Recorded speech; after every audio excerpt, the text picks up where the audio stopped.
Ugat sa budget hearing sa Kamara ang umano'y conflict of interest ng isa sa mga commissioner ng Commission on Audit na may asawang contractor umano ng mga proyekto sa gobyerno.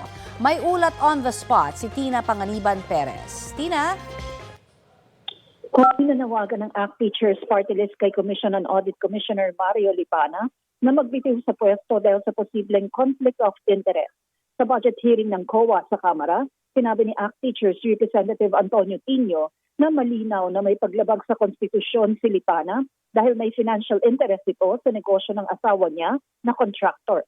Maging si Kamanggagawa Party List Representative Eli San Fernando, kinwestiyon din ang posibleng conflict of interest ni Lipana dahil bahagi ito ng komisyong nagsasagawa ng audit sa mga proyekto ng gobyerno habang ang misis nito ay may mga proyekto sa gobyerno. Ayon kina San Fernando at Tino, napagdududahan ang integridad ng COA dahil dito.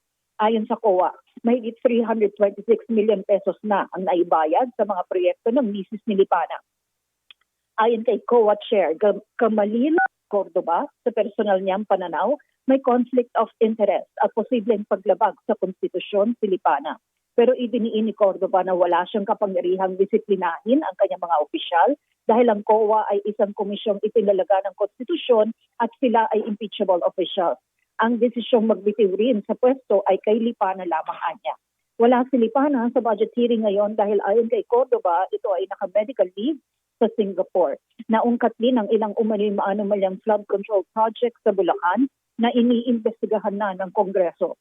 Ayon kay Cordoba, may fraud audit report na laban sa 2 proyekto ng St. Timothy Construction, 2 proyekto ng Wawaw Builders at 1 proyekto ng Sims Construction Trading. Naisumite na rin daw nila ang mga fraud audit report sa Office of the Ombudsman itong Lunes.